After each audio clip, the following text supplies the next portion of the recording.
Welcome to the League of Women Voters Candidates Forum for the November 4th election. Tonight, we actually have two forums in one session. The first forum will be the Colorado House candidates for District 52 and 53. The second forum will be the candidates for Larimer County Commissioner. I'm Marna Shillman, and I'm a member of the League. I'm also the moderator for the first forum, which is the House candidates. Since 1920, the League of Women Voters has provided nonpartisan political information. We particularly are interested in voter education and voter registration. To that end, we invite you to go to the vote411.org website. On that website, you will find information about all the candidates that are running in Larimer County. Now, for ballot issues, for both state and ballot issues, we invite you to go to our League website, which is lwv-larimercounty.org. There you'll find a booklet that talks about the pros and cons of the 4 state ballot issues. You'll also find Cross Currents information. Actually, Cross Currents is a TV program the League of Women Voters puts on, and we have done Cross Currents programs about the county ballot initiatives. I need to make sure that I give a big thank you to the League of Women Voters voter service team. They are the ones that put on these forums every election. I also want to thank the city of Fort Collins. They let us use these facilities, and they also tape these forums for rebroadcast on Channel 14. These will be broadcast many times before Election Day. In order to vote on November 4th, you must be registered. To register to vote or to check your registration status, you can go to the state website, which is govotecolorado.com. The November election in Larimer County is conducted through the mail and at vote centers. To find out the location of the vote centers in Larimer County, you can go to the county website, which is larimer.org/elections. You'll find center locations. You'll also find other information, including district boundaries, so you know what districts you're in. And please, please remember, if you vote, to make your vote count. And it doesn't count if you don't sign your ballot. Now let's start with forum information. Tonight we're going to start with the Colorado House candidates for District 52 and 53. The first forum will be about an hour long. We'll take a 5-minute break after that, and then the County Commissioner forum will go ahead. Tonight we're very happy to have all 4 candidates for Districts 52 and 53. They are seated from left to right in alphabetical order. So Jenny Art is running for District 52 House, 53 House, I knew that. Thank you, Jenny. As well as Tim Bessler. Next to Tim, running for House 52, is Joanne Janal and Donna Walter. The forum rules are pretty simple. The candidates will be given 90 seconds to introduce themselves and their qualifications. Thereafter, they'll be given a minute to answer questions and a minute to conclude. We ask the audience, please don't talk on your phone or in person, and please, please don't express an opinion either talking or booing or rolling your eyes or clapping. The questions that I'll be asking will mostly come from the audience. They're sorted to avoid duplication, but these are your questions. Questions will start answering questions from left to right as you look at the candidates. So Jenny will start. For the next round, it will be Tim who will start, etc. Concluding remarks, however, we'll start with Donna, and we'll work that way. So now we're ready to begin. So please, Jenny, please introduce yourself, Tell us what your qualifications are and why you're running. Thank you for having me here tonight. My name's Jenny Arndt, and I'm running for the office to represent the people of House District 53.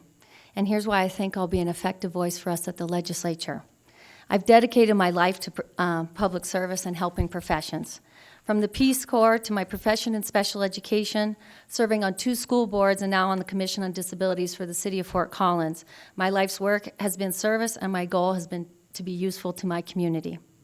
As a district and even precinct native, I understand our district.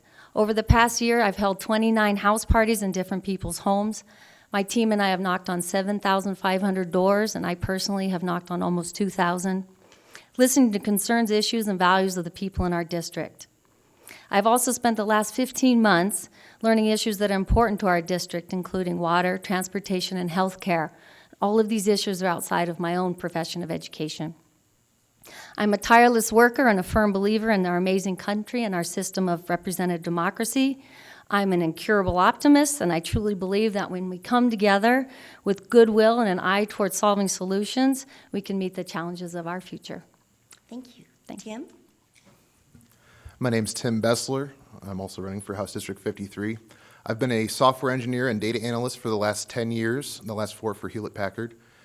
The main focus of my job has been to help people to do what they need to do, to empower them to do what they need to do, to take diverse sets of requirements from diverse sets of people, and to find a consensus on how we can best meet those needs.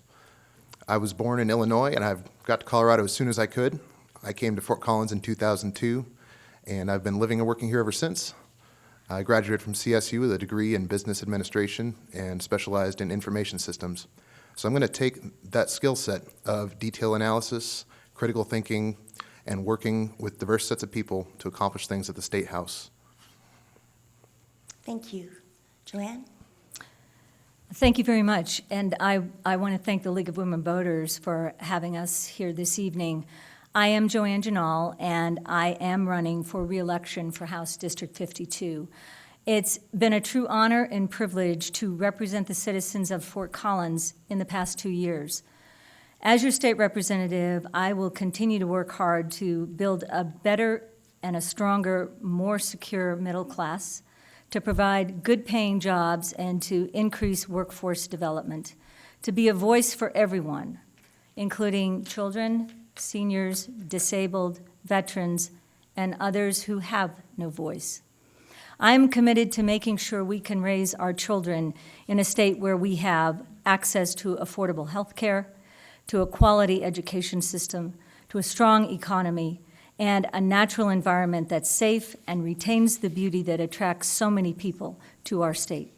Fort Collins has been my home for 25 years, and I am a proud alumni of CSU.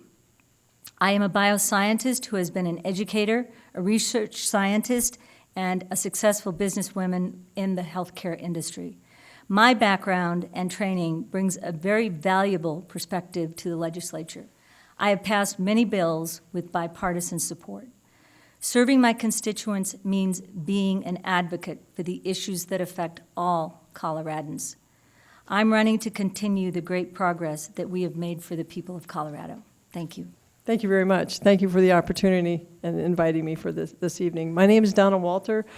Of the 41 years in Colorado, 28 has been in Larimer County, Fort Collins area.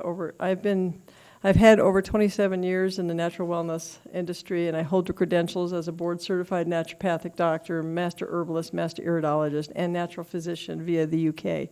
I have experience at the Capitol in the last 20 years, working alongside legislators to champion the rights of citizens.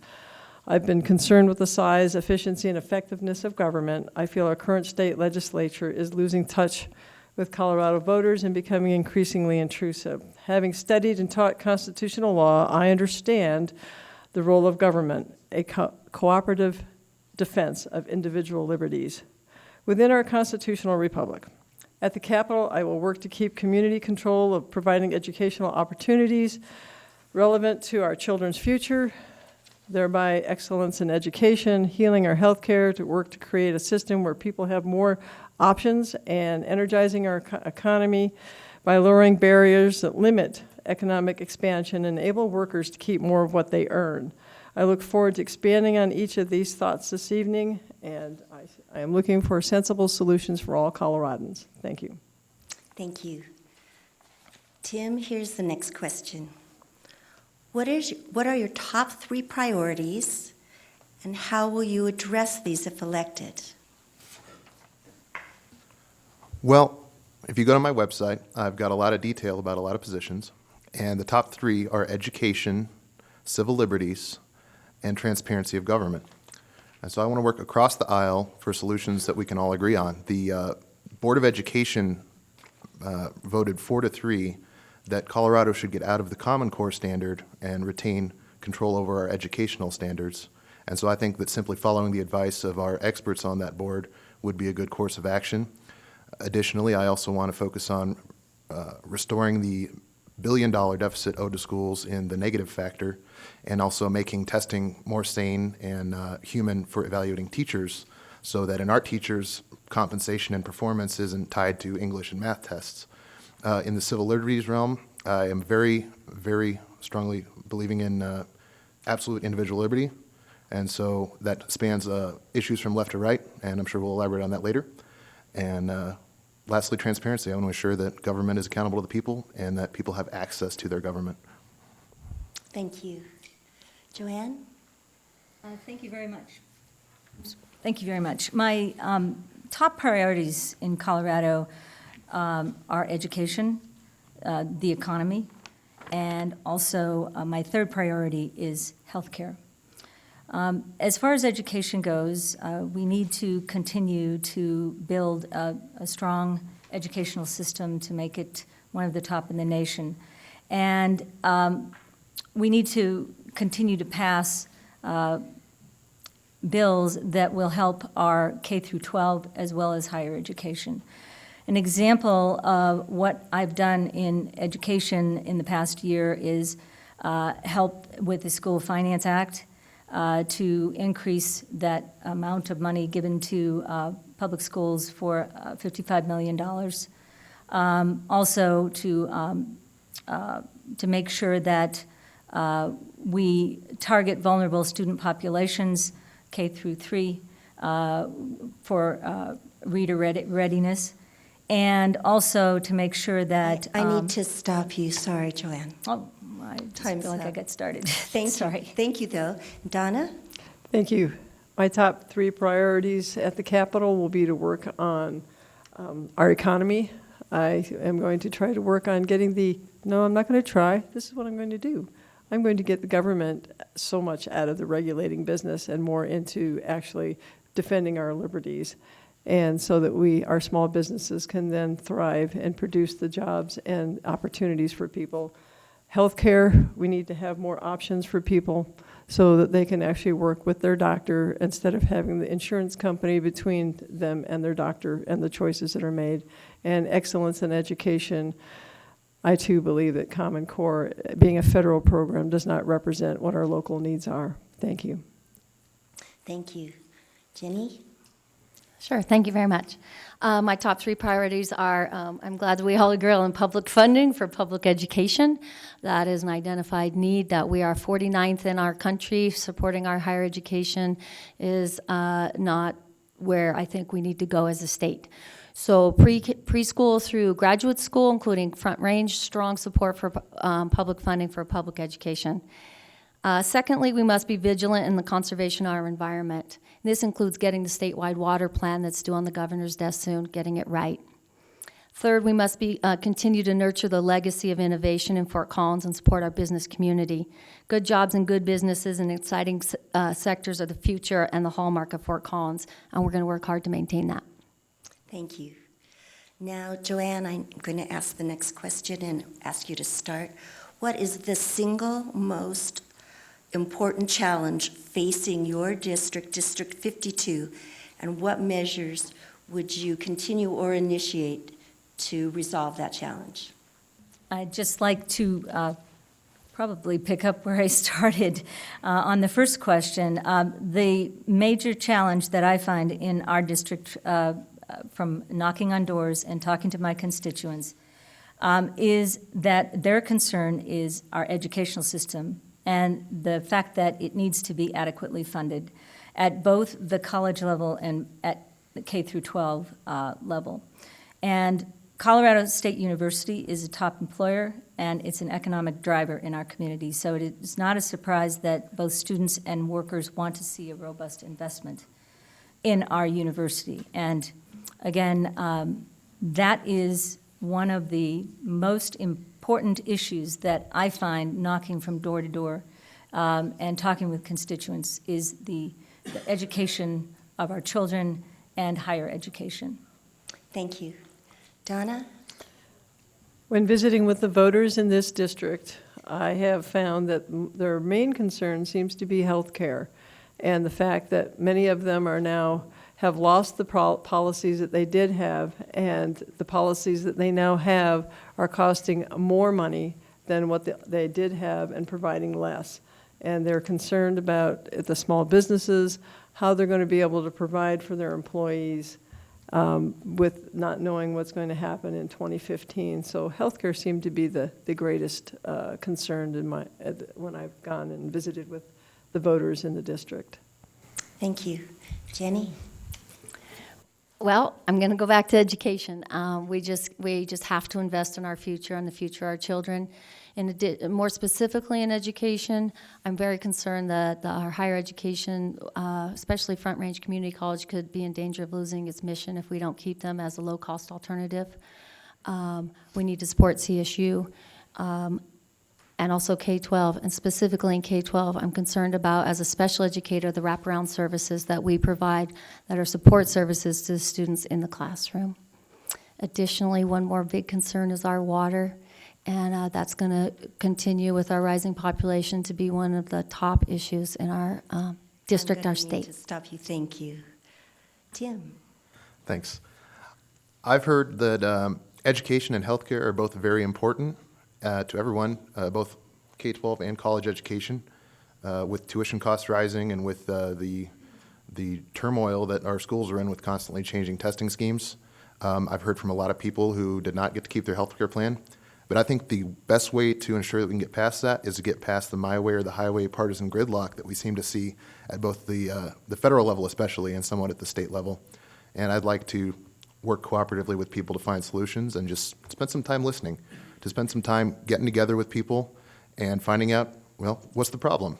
How do you want to solve it? Let's come to a consensus, and then we can fix a lot of different problems by doing that, just working where we can all agree and get that done first rather than be stuck in gridlock. Thank you. Donna, will you start with the next question, please? What do you think of increasing funding sources for transportation projects and education in Colorado? Where would these new funds come from? Well, we already have measures set up where those funds can come from. Some of them, it's a mystery as to what happens to the money. There's $1 billion that seems to be floating around that there's no accountability for. And we pay taxes for roads, and it kind of disappears. So I think the money is there. I'm not sure that I want to ask for more money until we are accountable for the money that we already have allotted for this. Thank you. Jenny? Well, transportation is a huge issue, and our crumbling and increasingly deteriorating infrastructure needs will have to be addressed. And some alternatives to that, we need to seek an alternative funding mechanism outside the gas tax, which is dwindling, which is excellent. Our fuel economy is increasing. We can look to public-private P3s, public-private partnerships with full transparency. We could also look at a vehicle mile tax. The money needs to come from somewhere. We can also, due to Tabor, we need to go back to the voters and be transparent and open and make the case of why we need to fund our increasingly stressed infrastructure. Thank you. Tim? I think I'd like to echo what Donna said about the efficiency of government. There's a lot of waste in government. We can't rightly ask for more tax dollars when we're shoveling money into the fire on inefficiency. So I think that's one place we can really look at. We need to look at our spending priorities. When we spend 3 times as much on inmates in prison as we do on students in school, I think that begs the question of why are we doing that? You know, I think they're both important things to spend money on, but we need to look at our priorities. And I think, as Jenny mentioned, P3s may be the right way to go. I think the terms definitely need to be looked at and approved by the public and be amenable to the public. I know that that was kind of the plan for US 36 the first time when the turnpike was built. That turned out pretty well. And I think the current situation maybe needs a little bit of a review before we try implementing that elsewhere in the state. Thanks. So we're back with Jenny. Last education question for a little bit. Oh, thank you. Thank you, audience. Joanne, I beg your pardon. It's okay. Because of Tabor, increased revenues for transportation are very hard to find. And currently, approximately 90% of CDOT's budget is dedicated to the maintenance of our infrastructure of the roads and bridges within Colorado.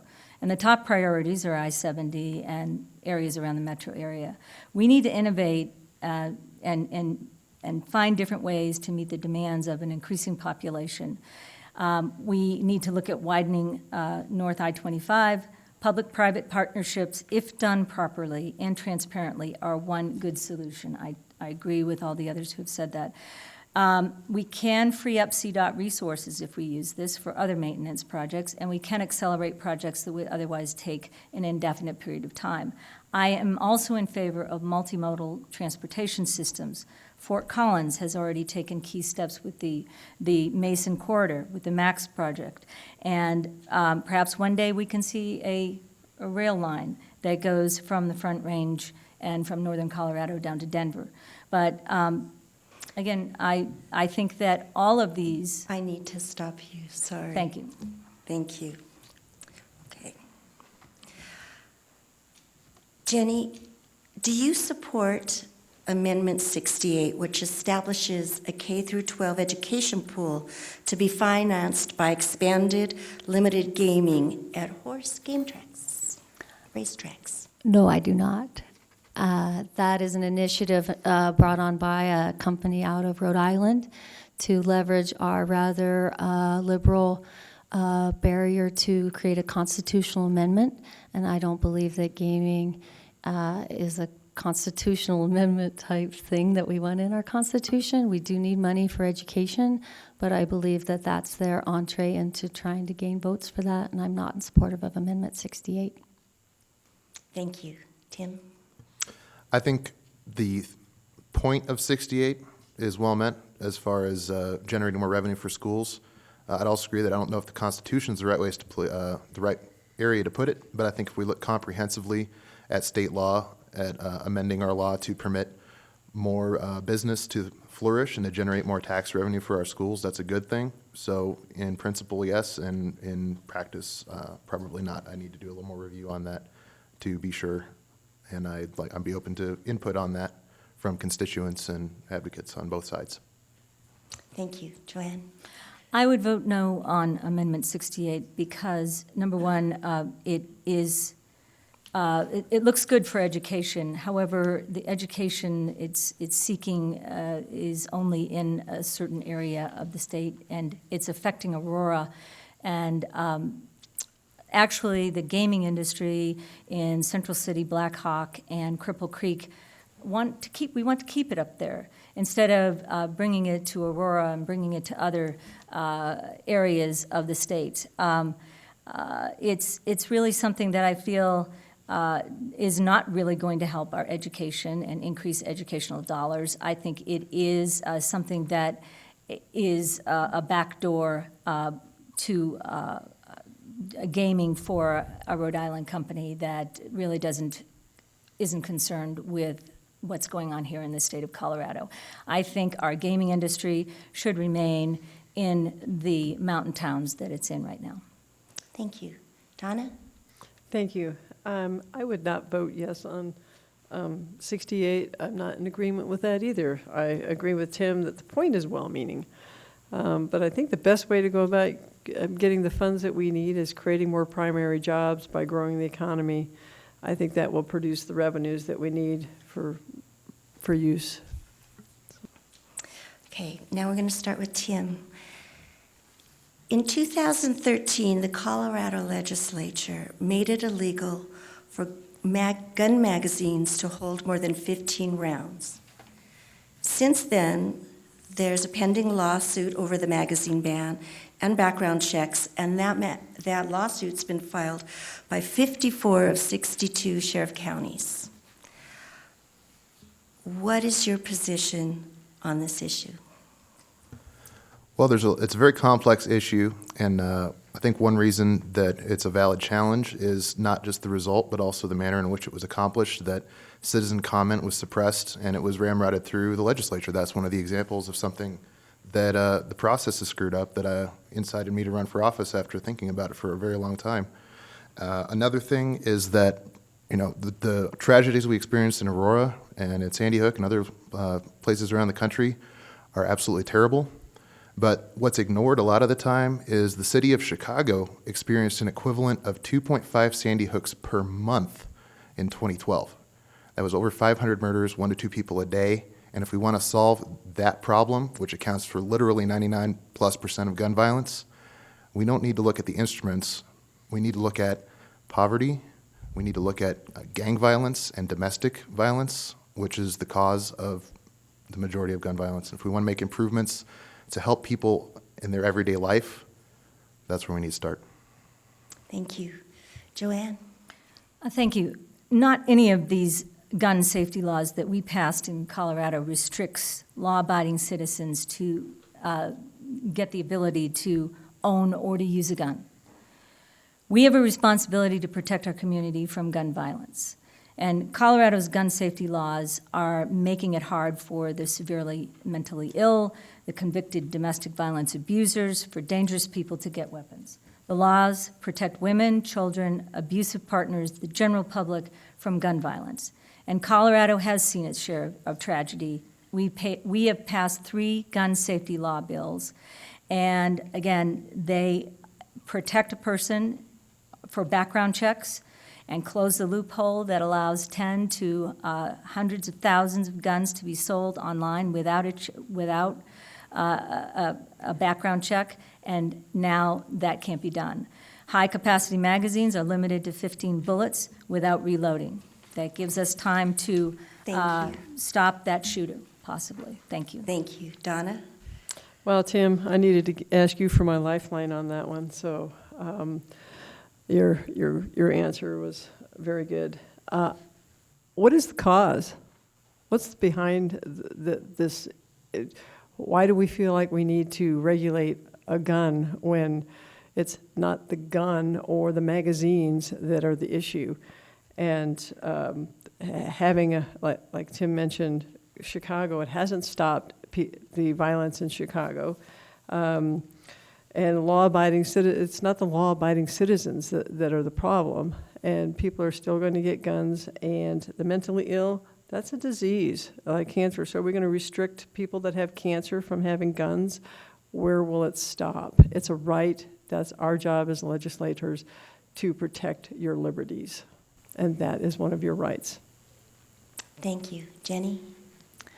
I'm absolutely opposed to repealing any of the gun laws passed in 2013.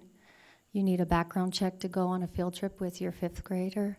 You should also have a background check if you're going to purchase a potentially lethal weapon. The magazines take 2 seconds to swap out, and I would vote every time to give those 2 seconds to a potential victim instead of the person at the gun range. Thank you. Thank you. Joanne, what's your position on fracking and its after processes? And how does fracking and its after processes fit into your basic energy plan, including cost, reliability, and sustainability? Thank you. In regards to the fracking issue, it's a very serious concern to our community, for me as a scientist, and I will continue to bring more legislation forward to make sure that hydraulic fracturing is done safely. We all know that natural gas wells are here, and we have to learn to live together. As our population is increasing, so is oil and gas encroaching on the Front Range. But the other potential way that we could look at this is we can utilize what's going on with natural gas and also have it lead us into alternative, cleaner energies such as wind and solar. But it's critical that any fracking be done in a responsible manner that avoids harm to property values and protects Colorado's water supply and protects the public health and the environment in the communities that are finding an increase in hydraulic fracturing. Thanks. Donna? Thank you. As a healthcare provider, I have concerns about people's health, obviously. And I have, the studies that I have done on this is that Colorado is the highest regulated state in the nation on fracking, and the EPA and 2 other departments under our president have determined that fracking is safe, that it does not overuse water. I think that in order for us to develop alternative energy sources, that we need to have a good sound economy, and I believe that the oil and gas industry can provide that safely. And thank you. Great. Jenny? Thank you. I think we need unbiased information on fracking. I think that the public deserves to have transparency and real studies and real knowledge. I know those are going on in the universities, and NASA's doing a current study. I'd be very looking forward to those. I'm not completely opposed to fracking as obtaining energy that is a nice replacement for coal while we transition into our new energy economy that's based on renewable resources.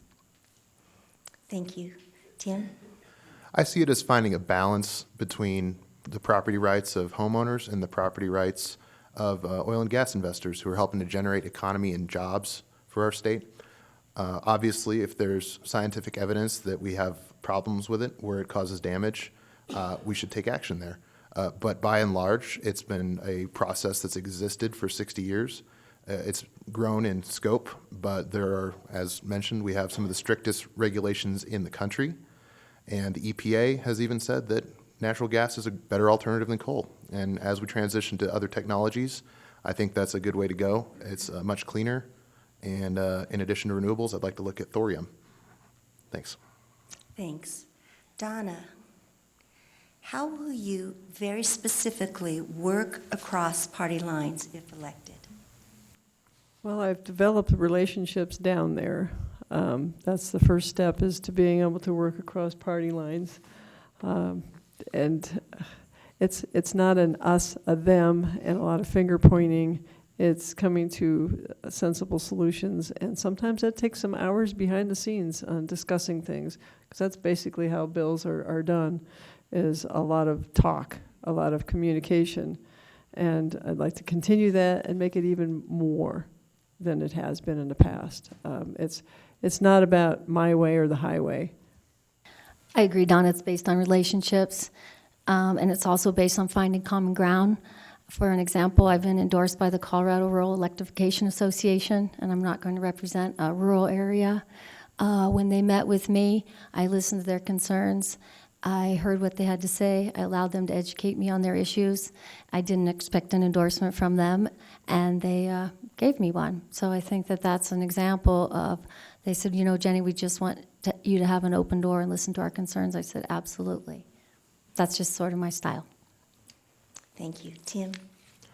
Well, I'd like to foster a relationship where, you know, all 4 of us could go out and have a beer after we're done at work, you know, to be on that degree of a working relationship, whether or not we disagree on specific issues. I'm a firm believer, as an avid debater, of keeping disagreements limited to the subject that you're discussing. I may disagree vehemently with somebody on one issue and be their strongest ally on another, and I think that's the type of approach we need to get past bipartisanship.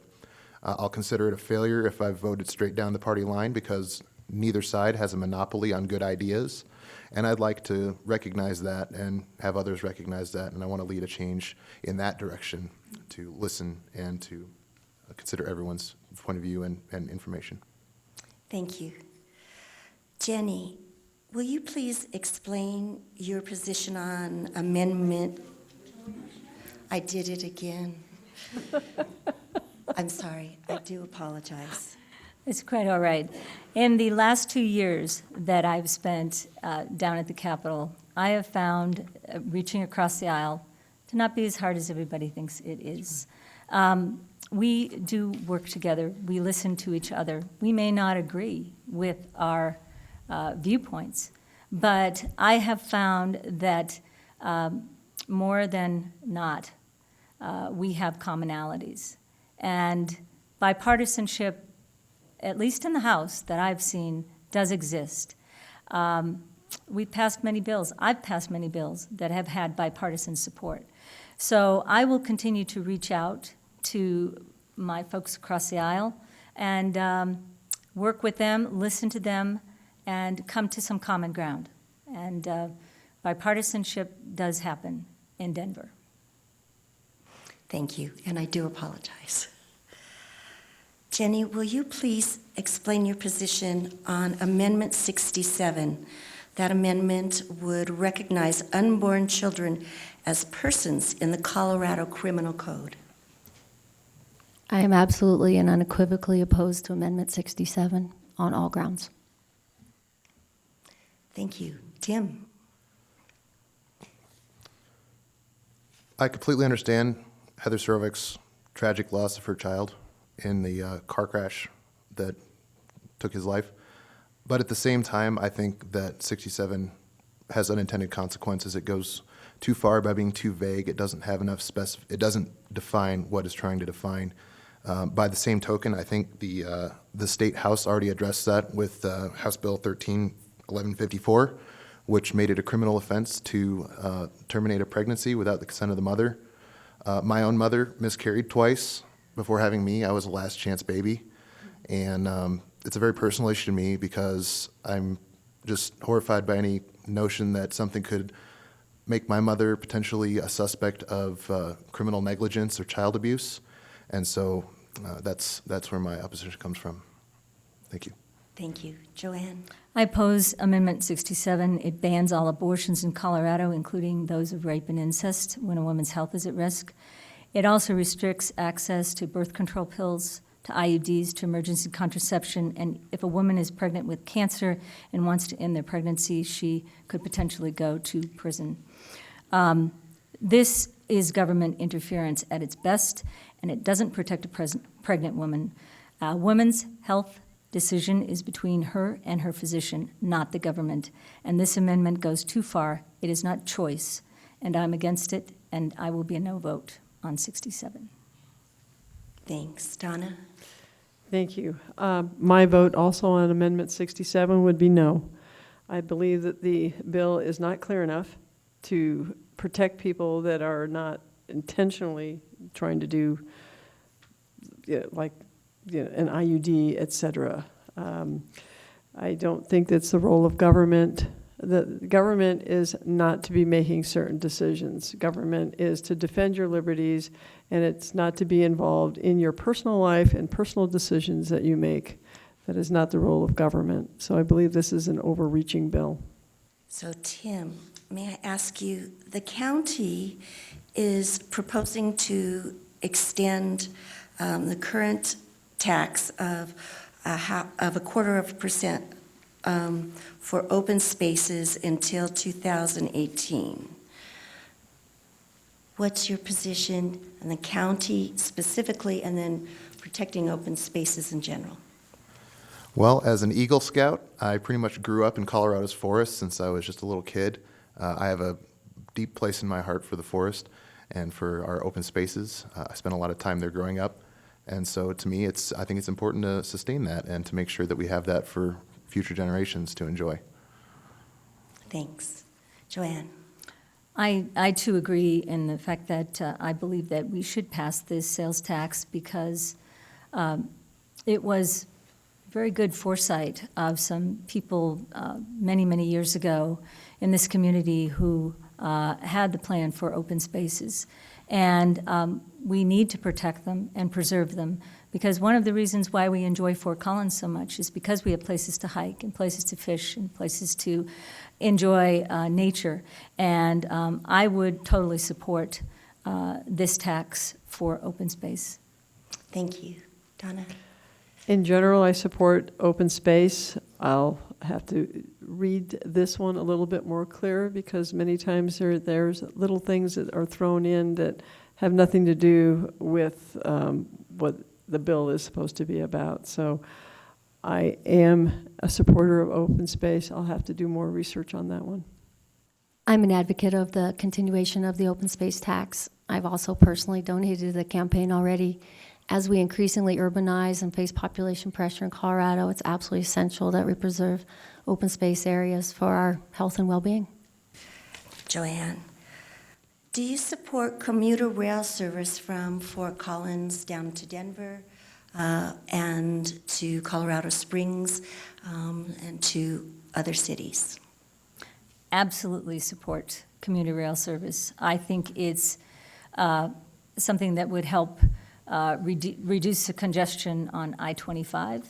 It would also help reduce the fossil fuel usage and also help in less stress for people taking a train from Fort Collins to Denver, for example. I do foresee a train, fast train going from northern Colorado all the way down to Pueblo and even further. That is in the future, in the far-off future, but I think that is something that I would totally support. I wish it were sooner, but I think it's going to, with the world getting smaller and our need to be able to travel by different modes, I think a railway from here to Denver and beyond to other southern points would be excellent. Thank you. Donna? I do support commuter rail from Fort Collins to Denver, Colorado Springs, and other communities. Do I feel that we're ready for that right now? No. I think that we have an interstate that needs to be worked on because that is more feasible. It takes time and money to plan for these things in the future, and I think that that needs to be done before we just rush right into it, because the decisions that we make need to be sustainable. And right now, I don't believe that commuter rail would be sustainable, whereas another lane on I-25 would be more workable, feasible. Thanks. Jenny? Yes, I support a commuter rail from here to Denver and Colorado Springs and as far as we can get it. It helps with our air quality, it helps with our congestion problems, it helps with our transportation, obviously, situation. It's a big step move toward our green economy. And I'm also very supportive of the new commuter bus that's going to come down I-25, starting, I believe, in January. I personally will be a big customer there. Yep. Thank you. Tim? My second major in college was German, and I wrapped that up by studying abroad. And I was able to travel abroad both in high school and college. I was very fortunate, stayed with families there. And the train system there is amazing. You can get from town to town in just a matter of hours across the entire country. Granted, it's a much smaller country. But I think along the Front Range, it makes sense to have a rail service. We already have rail service from the east-west perspective to get through the mountains and up to the ski towns. And I think one of the best ways we can reduce congestion on I-25, if you're going to park your car, you might as well park in a parking lot and not on the highway. And I think commuter rail is a good way to do that. And so financing is obviously going to be a concern, but I see that as a good parallel to both expanding our highway and also implementing rail service from Fort Collins to Denver to the Springs. Thank you. So Donna, I'm going to ask you a water question. As population in our state, and especially along the Front Range, increases, should the state balance the needs of growing population and the farmers, and how will this be funded? I do believe that as Colorado is dry and arid, that water is a concern, and in order for us to have food to eat, the water that we need to go about our daily activities, we do need to look at water storage. And I am in favor of a water storage program.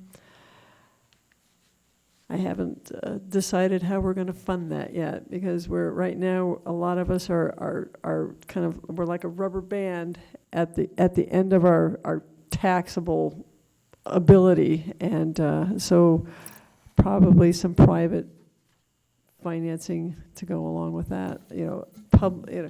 A business, a private business, somehow having some part to do with that. Thank you. Jenny? Water's a big issue.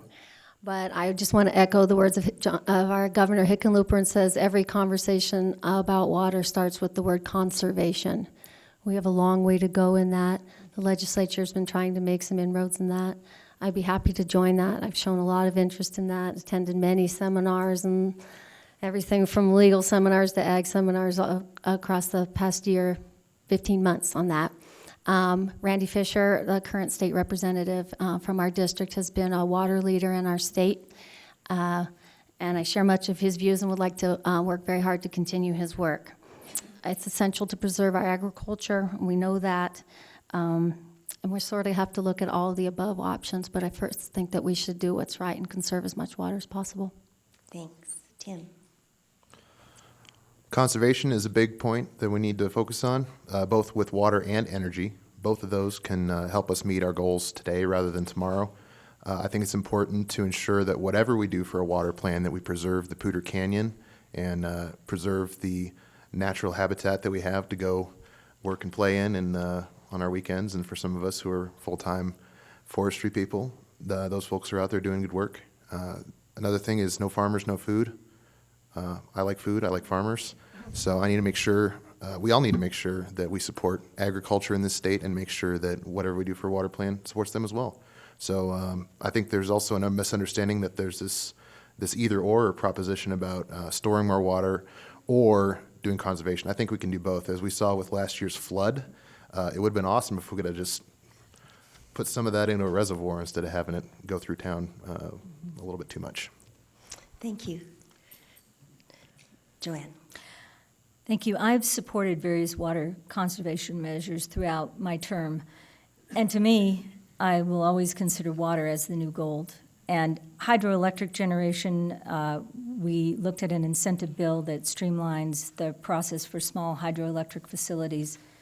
I supported bills limiting the use of ag water for lawn irrigation, limitations on outdoor water consumption, high-efficiency water fixture use increases, and water efficiency savings that would help to design and operate ditch head gates that conserve ag land water for farmers and ranchers. I support the Colorado Water Plan for Colorado to keep rivers healthy and encourage conservation in our cities, towns, and promote agricultural efficiencies. The sooner we legislate effective water conservation, the more it will help us in this ongoing issue of water. Thank you. Jenny, what's your position on same-sex marriage in Colorado?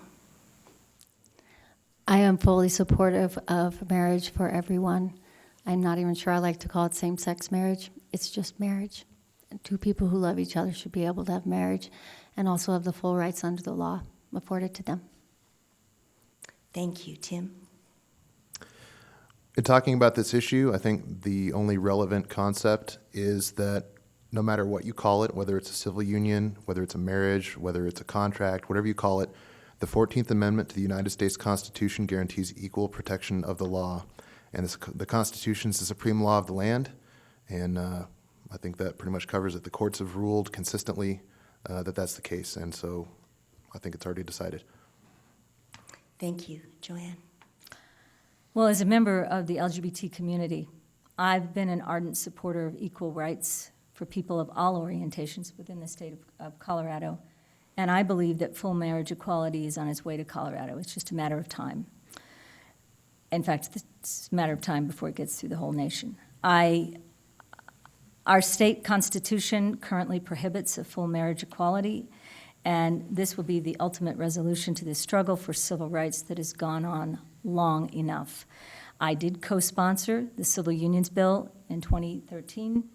It was a historic step in the right direction, but LGBT couples still need to have the ability for full marriage equality within the state of Colorado. Thank you, Donna. Thank you.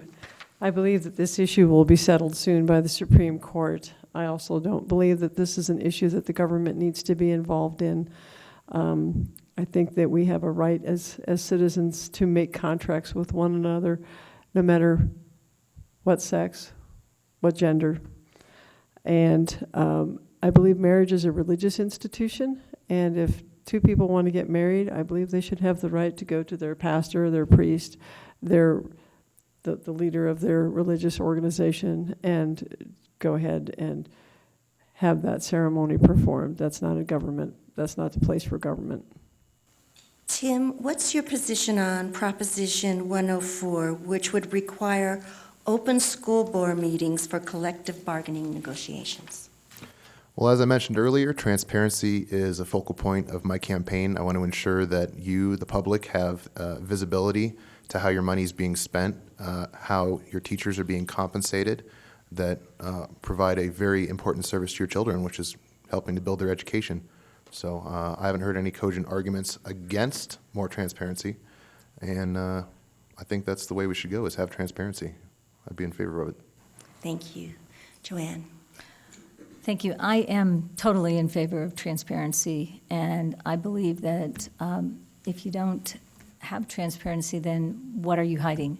So I am totally in favor of having our public schools be transparent. Thank you. Donna? I too am in favor of transparency. It's we the people, and if we aren't included, then we won't know exactly. Maybe we'll find out where some of this missing money is going. So I do believe in transparency. Yeah, I asked some of our local school board members about this, and in representing school district or House District 53, we're very fortunate in that our business is already conducted in that way. So yes, I'm in favor of that, and I'm proud of our school board. Thank you. So now I'm going to ask Joanne, what's your position on Proposition 105, which would mandate labeling certain foodstuffs that contain genetically modified organisms? As far as Proposition 105 goes, I understand that many of my constituents want to know more about the contents of their food. But I have several significant concerns. If it passed, will that increase the price of food? If it does, then this would disproportionately affect lower-income families who are trying to make it from day to day. It would hurt our farmers who may struggle to make a living from year to year. Food corporations would ultimately pass on these labeling costs not only to the consumers but also possibly the producers. There are still numerous GMO-free options, such as shopping locations or voluntary labeling for GMO-free products. And as a scientist, basically I'd like to see more evidence and studies done to discern one way or another. There are legitimate concerns out there, but we need to know more about it. Thank you. Donna? Thank you. As a healthcare provider, I am concerned about what I personally put in my body, and I like to know what I put in my body. Do I think that it's nice to know, but I do not think that the government needs to be forcing businesses to do that. As Joanne Janal mentioned, it will increase the cost to the farmers, to the consumer, and we already have a free market choice where we can vote with our dollars of places that are providing these foods. We have Whole Foods and Vitamin Cottage and Sprouts. And is that a commercial? Sorry. I don't mean to be a commercial, but there is not enough evidence. And as a healthcare provider, I'm aware that there could be, but is it enough to make legislation? Thank you. Thank you. Jenny? I share Joanne's view on this. I understand the consumer's point, and consumer protection is a very legitimate role for government. I just would want to make sure that we're getting it right. Thanks. Tim? I'm opposed to it, and there's already a market for non-GMO food. I am an engineer and somewhat of a scientist in the sense of being an information scientist, and I analyze data. Well, I haven't seen any data that suggests that GMO is harmful to your health. If you're concerned, then you absolutely have the right to purchase things that you want to purchase and eat. So there's a market for that. Businesses don't need to be told to do that. There's plenty of places, like have been mentioned, Whole Foods, CSA, other options like that. And I think it's a good opportunity for people who do have a concern about that to go and talk with their farmer, meet your farmer, and get involved in that process, be part of the community. Okay, so now I'm going to ask Donna, what's your position on the current state of Colorado's marijuana laws? I'm not sure I understand the question. So Colorado currently has legalized marijuana with certain restrictions. Do you agree with those? Do you not agree with those?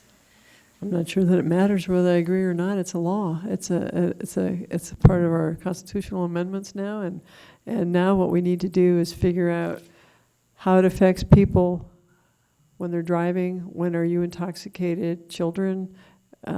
There's an edible question. So there's some things that we need to do as a legislature now that is part of our it's part of the Constitution. So now we have to figure out how it affects the populace and how we can protect them, and that as doing the rest of our job.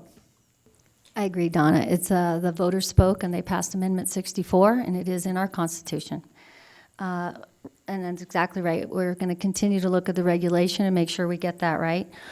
I think we need to have a large education component for our young people, people under 21, people over 21.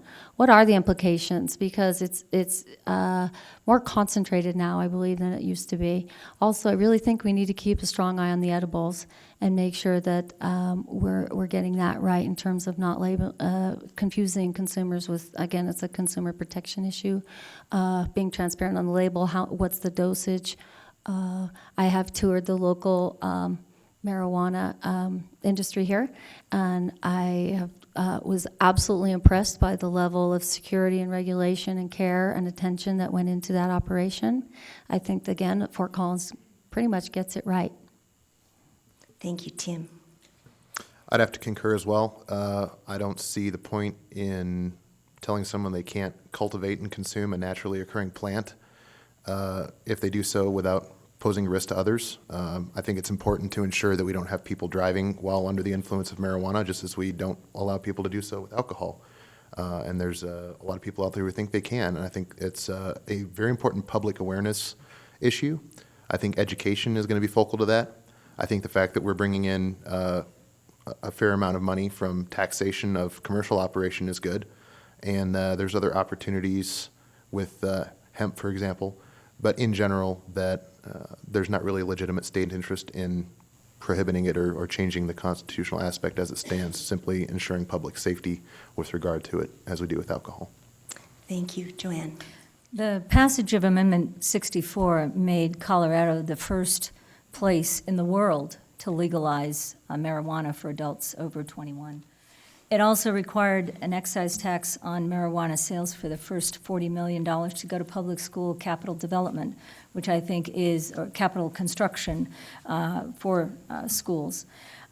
We set the laws for cultivation, for processing, for packaging, and naysayers said it's going to ruin our economy, it's going to hurt our tourism.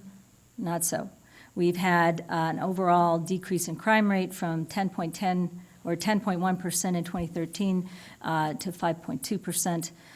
Legalization has kept thousands of Coloradans from having to deal with the judicial system because it's now not a crime to possess marijuana. I too have concerns about the regulation of edibles and the information and education for consumers about the potency compared to smoke buds. Access to banking options will also be future I need legislation. to stop you. Thank you so much. So now it is time to conclude, and we'll start again.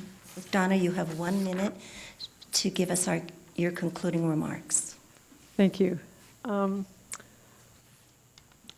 you've heard this evening, I have some concerns about our healthcare, our education, our economy, and as one that is knowledgeable in how the Constitution and how the government is to be run, and I don't see that is happening.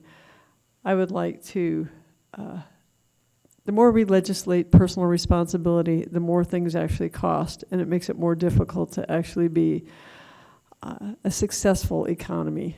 So with that said, I would ask for your support. My name is Donna Walter. I'm the candidate for House District 52. Please vote for me. Thank you all for coming tonight or for watching it on TV. It's an honor to run for this office, and I've met so many of you and sat in so many of your living rooms over the last year, and I've listened to so many concerns at the door. I just want to encourage everyone to learn as much as you can about the individual candidates and the individual ballot issues and amendments, constitutional amendments, that you will be asked to vote on this November. Then just be sure to vote, and thank you. Thank you. Tim? Well, I encourage everyone to check out all of our websites, but mine contains a lot of information about my stances on things. I'm very actively seeking input from the community on issues that are either not addressed, or if you have information you think might be important to be considered, I'd like to hear from you. I want to reach across the aisle and really focus on just getting things done. I think we all agreed that we need to take action on education. Democratic Speaker of the House, Mark Ferrandino, sponsored a bill last session to ban red light cameras. That's a local issue I think we can find some common ground on.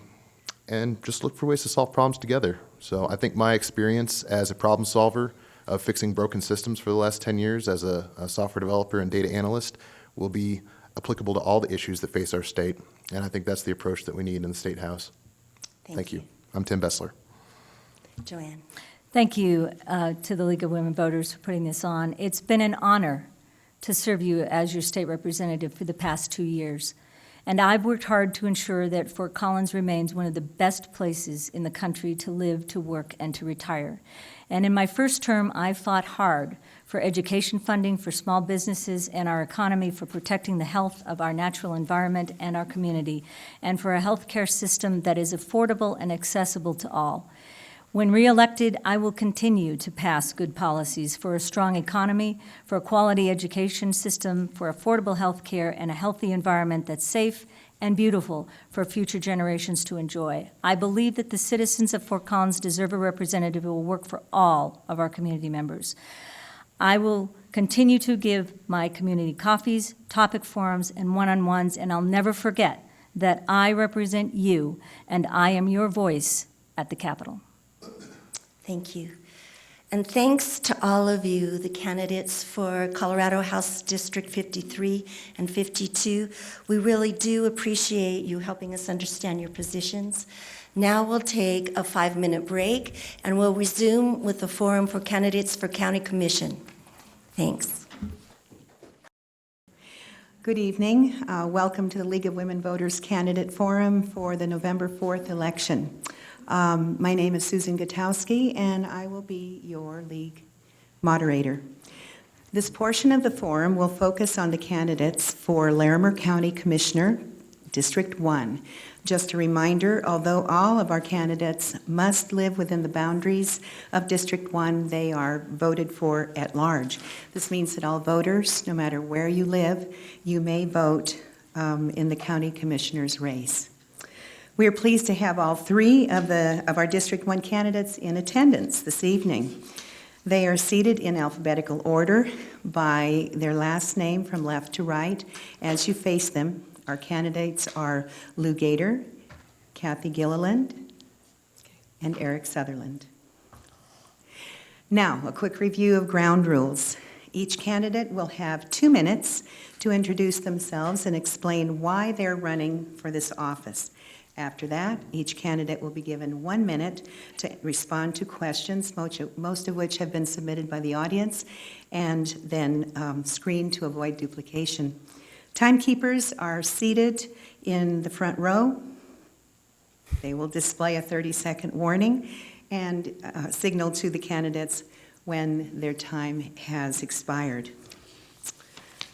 When it's time to conclude, each candidate will have 1 minute for a conclusion or a summary. So, let's begin. Starting with Lou, please tell us why you are running for County Commissioner and what qualities, skills, and experience you bring to this position. Thank you, Susan, and thank you for the opportunity to be here. Hi, my name is Lou Gator, and I am your current Larimer County Commissioner. I've been married for 33 years to my wonderful wife, Jeanette, and we have 9 children together. In 1986, we moved back to gorgeous Larimer County from Silicon Valley, one of the best decisions we've ever made. In January 2010, I won a vacancy appointment, and then in November of that same year, 2010, you, the voters of Larimer County, decided to send me for another 4 years to continue to represent you. In that time, Larimer County has experienced 3 of the 4 worst disasters in county history. We've also had the retirement of our longtime manager, Frank Lancaster, and our longtime county attorney.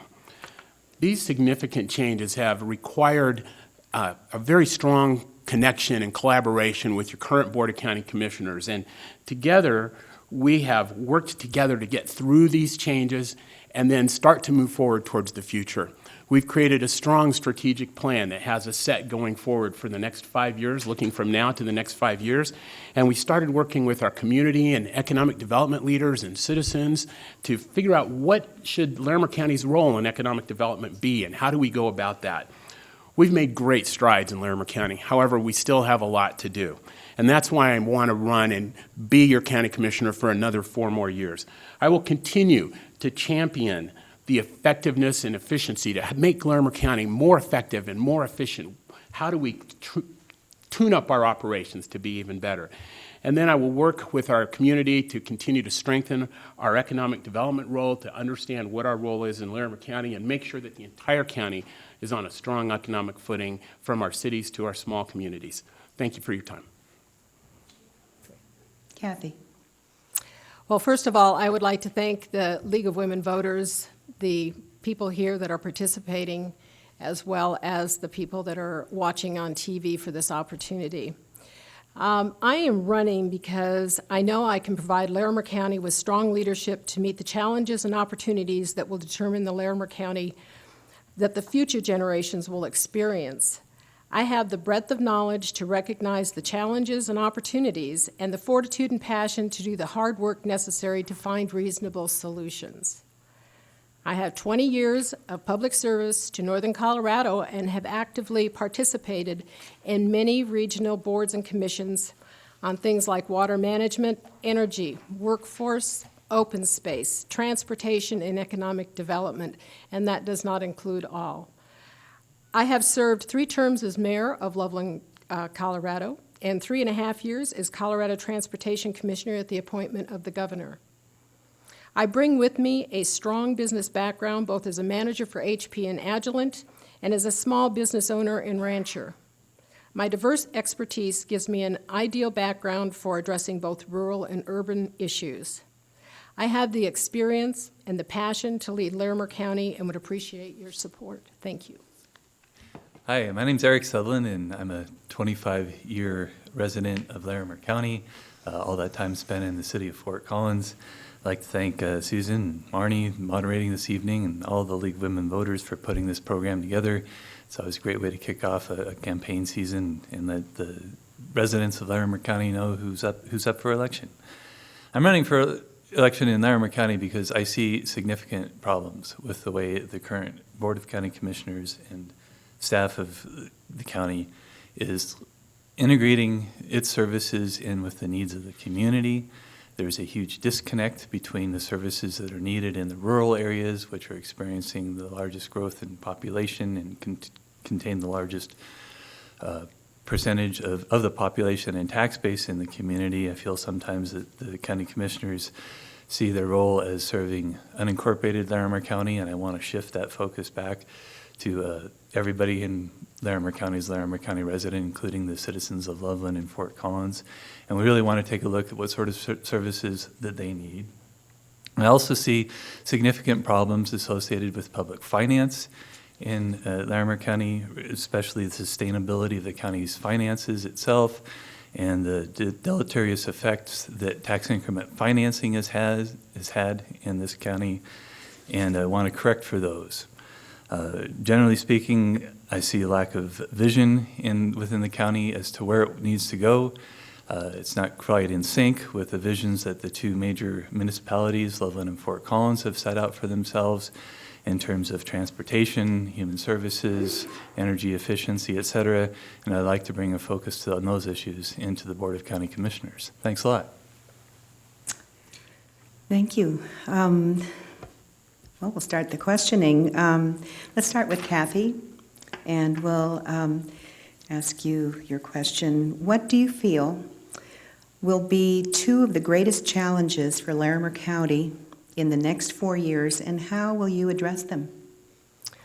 Well, I think that one of the biggest things that we need to be looking at is the growth pressures that we're going to be experiencing here in northern Colorado. We already know that growth is happening and changes, are coming our direction. We have a projection of 52% growth in the next 20 to 25 years. And when you think about where we are today, what our communities look like, and where they're going to be, that is a tremendous amount of pressure coming our way. And so with that comes the issues of water management, comes the issues of transportation.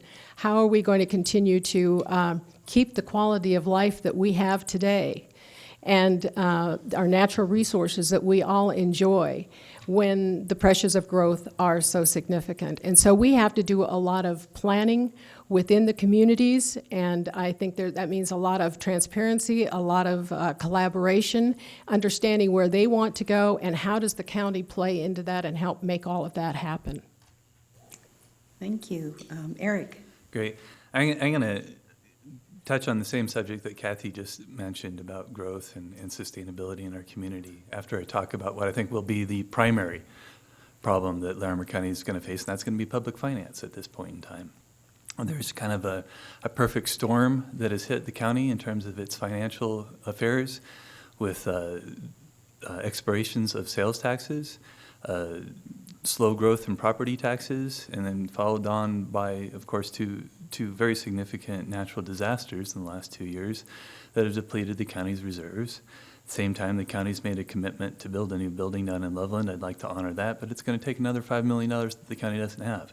Now, I've already been working on that problem. I took a case to court over the last couple of weeks to try and get a ballot title for a sales tax that's coming up in November, rewritten so that people have a better understanding that sales tax would actually improve funding for county services across the board. I'm going to jump quickly to the growth issue and sustainability issue. Actually, I'm not going to, because it's a red stop sign in front of me. Thank you very much. And Lou. Thank you very much, Susan. I believe the two greatest challenges facing Larimer County are finance. We have budget challenges, and this year, the jail tax, the tax that was used to fund the expansion operation expansion of the jail, will expire. That's going to create a roughly $7 million shortfall in our budget. We've known this was coming, and we have planned for it, and we've taken great strides to become much more effective and efficient in our budget, tighten things up. What we had resources for, but obviously nobody expects it, was the two disasters. We had the two worst fires in county history in 2012, and then unprecedented floods in 2013. These have created good, strong problems on our budget, and we do need to continue to work on that and how we strengthen that. Part of how we do that is to work with strengthening our communities, building our economic development, and continuing to increase the effectiveness and efficiency of our operations. Okay. Thank you. Next question, we'll start with Eric. And what types of transparency measures should the Board of Commissioners institute to do a better job of including and informing residents about the board's work? Thank you for that question, whoever asked it. Without a doubt, the Board of County Commissioners of Larimer County is the least transparent, the least accessible, the least involved with the community of any public agency. I go to the school board meetings here in Fort Collins with Poudre School District and down in Loveland with the Thompson School District Board of Education. I go to Platte River Power Authority Board of Directors meetings, go and spend a lot of time here in the city council meetings, and occasionally I even go to Loveland City Council meetings. And each and every one of those opportunities, citizens have the ability to speak to their elected officials on the record in a convened meeting. Not so with Larimer County. There are problems with the way that Larimer County administers Colorado Open Records Act requests, where you're tossing a die, flipping a coin as to whether or not your request gets sent off to the county attorney's office or whether you just get the information that you're looking for. Significant problems there. I would hope to make some great strides toward improving that area. Thanks. Lou? Thank you very much. I obviously disagree with my colleague here. Larimer County has done some incredible things to work on transparency and openness. One of the most interesting ones is our email. If you send an email to the commissioners, by and large, it's automatically or nearly automatically posted to our publicly available website. We're the only county in the state of Colorado that actually does that, where you can actually sometimes see our email before we see our email. I think one of the other issues that we do is all of the commissioners have regular citizen meetings. I go to great lengths. In fact, since I've been a commissioner, I've doubled the number of citizen meetings that I have. I get out in the community and on a regular basis meet with people to hear what their concerns are. And then the other thing we do are regular county seats for a day. In fact, tomorrow night we're going up to Big Elk Meadows just to specifically hear their concerns. And so we do all these things to increase our access. And in terms of transparency, as I said, we're known around the state as being one of the most transparent counties in the state. Kathy? Well, I have to say, I feel there's a lot more that can be done at the county commission level as far as transparency, as far as reaching out and connecting with our community. I feel that there are, things that if people want to go on the website, there's a lot of information you can get. I think the commissioners do their monthly meetings, but they are not out actively engaged in the community, periodically taking the assessment of what's going on in those communities. I don't feel they're working strongly enough with the communities themselves in finding out what is going on in those communities. And I think there's a lot to be done. You could do evening meetings. You could have special sessions. When we talk about important issues such as the oil and gas issues that are being discussed here, they can be the convener for the community of what is going on and having those discussions. That is not happening now. I think there's a lot of improvement that could happen, and I would love to have the opportunity to work on that. Thank you. Let's start the next question with Lou. And did you play a role in the flood recovery? What did you do? All three of the commissioners played a role in the flood recovery. Commissioner Johnson was chair at the time, so a lot of the weight specifically fell on his shoulders. However, it's the responsibility of the Board of County Commissioners to actually do the official disaster declarations. And all of the recovery operations report directly to the Board of County Commissioners. I've been closely involved with our new the Director of Emergency Management, Lori Hodges, as well as working with our recovery manager, Suzanne Bassinger. I've been to all the areas. I was actually out in Glen Haven. I actually went with the sheriff's deputy, getting there before you could even get in. I've had many meetings up in Estes Park and Glen Haven, many of the areas that have been stricken with this disaster, and worked with staff to do what we can to get this recovery moving as quickly as possible, including working with our federal legislators to get aid done as quickly and timely as possible. Kathy? Yeah, I was transportation commissioner, or am transportation commissioner for the state, and during the flood, and of course, all of our major roadways were taken out. I was able to help support allocating money right away out of the state resources, helping support in any way we could. And as you know, I think the state highways did a phenomenal, or the people that actually put them together and the resources were able to open those roads within a 3-month period, even the one up the canyon on 34. It takes a lot of communication. It's not only doing the work, it's communicating with people and keeping them updated on whatever's going on. And I feel that the state Department of Transportation did an excellent they did an excellent job of doing that, and it's something that's still going on. People are still out there that don't have enough information on what's left to do, and we're continuing to have communications with them all over the region to update them on where we are, what the opportunities are, and what will be happening. Thank you. Eric? Yeah, thank you. My participation in flood recovery, flood response, and that of my family was limited to helping some people that were left homeless after the flood. Something we've done in other circumstances, not just in a natural disaster. But I want to touch on this particular subject because it brings to mind something that is quite concerning for me about the way Larimer County is evolving at this point in time, and a point I brought up earlier about the seeming lack of concern about the urban problems that we're experiencing as Fort Collins and Loveland grow. Losing your job, losing your child care can be every bit as traumatic to you in terms of how your life might be affected as losing the road into your home or actually losing your home in a flood as well. And in that regard, I think that perhaps we're not really looking at the entire response. I've had conversations with the other two county commissioners, not Lou, in which I've asked point blank, if it were Fort Collins and Loveland that were visited by a natural disaster, would they be the recipient of millions of dollars of reserve funds? And the answer in both situations was dead no.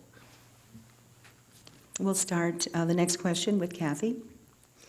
If fracking operations in northern Colorado are found to be damaging to our county's air quality, water resources, or public health, what should the county commissioner's role be in seeking solutions? You know, this is such a sensitive subject, and it's very emotional for a lot of people. I think that if it was found that they were being that the drilling, oil and gas drilling, was not healthy, and there are issues with the drilling process. The regulations aren't strict enough, or whatever that happens to be. Health is primary. You know, how we make sure that the environment is safe and healthy, how we make sure that our people are safe and healthy and not exposed to things they shouldn't be. And I believe that, those conversations, we don't know enough about the oil and gas drilling. And for those that say we have all of the information we need, we don't. We need to get the information. We need to have those conversations. And I think Larimer County is one that needs to step up and work with the governor's office, that work with our federal legislators, and we need to understand more about it so that we can do a better job of protecting our communities. I don't think there is any doubt in too many people's minds that the oil and gas industry and the citizens of Colorado could benefit from better regulation. I don't think we have sufficient regulations on oil and gas. We saw Fort Collins head down the path of trying to invent a new paradigm of regulating oil and gas operations within city limits. That effort was diffused and derailed. I think that was unfortunate because I think it really had a strong seed of where we need to head in that direction. But I also just kind of turn the corner on that question a little bit and encourage those people that are really concerned about fracking to also take a look at the financial implications of the paradigm of taxation, severance tax, and ad valorem rebates that the oil and gas industry enjoys, and look at that as a vector for change as well as new regulations on fracking. And I also encourage everybody who's concerned about this issue to understand that our best solution is going to be using less of the oil and gas industry's products. And it's something that we can do to benefit ourselves now and our children tomorrow. Thanks a lot. And Lou? Thank you very much. As always, with any issue that deals with the rights of either an individual or an organization, challenges like this present an interesting opportunity for those of us in elected office. Colorado has perhaps the toughest oil and gas regulations in the country. And I have spent many a day and many a night working with those in and around the industry to find out what can be done.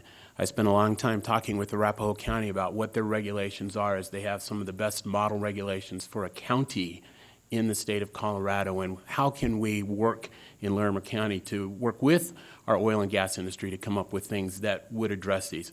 If we had a problem here in Larimer County, it's probably coming from an operation in Weld County. So in order to do that, we wouldn't have any rights to change anything happening in Weld County. We would have to work with the Weld County commissioners or perhaps the municipalities over there, and that would require a relationship, which I have with them, to control those operations, to deal with the problems that exist. Thank you. Thank you. We'll start the next question with Eric. Will you support passing a severance tax on fracking just like Wyoming, New Mexico, and Alaska? First things first, Colorado has an ages-old problem, and that it rebates the ad valorem taxes that are paid on oil and gas drilling. There is a ballot question that was put to the voters of Colorado several years ago to overturn that and remedy that problem. It was defeated. At that point in time, the oil and gas industry weighed in very heavily with some public pressure to get that defeated. But the general answer here is yes. Oil and gas not paying its way in the state of Colorado. We're not receiving anywhere near a proportionate amount on the extractive industries in the state of Colorado that our neighbors in Montana, Wyoming, Utah, New Mexico receive. And that really should change. That should be a focus of something that we should be doing. Thanks. Lou? I'm going to give you a real simple answer, no. That's short. And to Kathy? Yes, yes, we should. And, you know, when we have things that are impacting our communities as oil and gas is, we definitely need to make sure that we're getting a reasonable return of some kind that they're paying for the impact that they put on. A good example, we do have Wyoming that sits right next to us, and I think their severance tax, we do have a severance tax. It does not come all the way down. It goes to the counties and it goes to the energy department at the state. But we absolutely get nothing like at the Department of Transportation, where we have our state roads being chewed up, impacted significantly by the type of traffic that's on them. We don't have a way to compensate for that at this point in time. We're not recouping the type of dollars that we need to from oil and gas to help mitigate the impact that they're putting on our state at this point in time. We definitely need to take a look at that. We need to evaluate. We need to figure out what's fair, and we need to move forward with that. Thank you. We'll start the next question with Lou. What is your position regarding the 0.1% tax initiative to fund the new animal care and control facility to be built on land owned by the Larimer Humane Society? That tax is that initiative is an initiative that was put together by the citizens of Larimer County. It was put on the ballot. They got the signatures to put it on the ballot. I think that's great. I think our Humane Society facilities need a radical upgrade. I don't know if any of you have been out there anytime recently. I received a tour a little over a year ago, and the conditions out there, appalling might actually be an understatement, and they need a change, and they need it desperately. So I'm very much in favor of that and with working with them to get that done. Thank you. Kathy? Yes, it was a citizens initiative that got on the ballot, and I do support that. I know people, are concerned with all they're doing. I would like to kind of take a different perspective about this particular initiative and our economic well-being in the county in general. We need to do more for economic development in the county to where we don't have to continue to downsize every time a dollar goes someplace else. We need to start building our revenue stream. And today I was reading where hops is becoming a very good product. Look at the value chain that the CSU actually has done a study on, and it's saying how do we grow and develop our own resources to use within our own communities. We have a huge beverage industry here in northern Colorado. When I heard hops, we have hops growing wild up at our place. And I'm thinking, what a beautiful way to help supplement to where people don't have to actually import and buy from other states or other countries even to produce that. So anyway, yes. And Eric. Yeah, the animal shelter, this is a really difficult problem for me. First of all, I think it's unfortunate that we find ourselves in a position where our animal shelter is substandard. I think that reflects on the management of the county going back several years. The reason we should have ended up with that way, animal control is a statutory responsibility of counties to perform. That means it is a county responsibility to make sure that that's done well.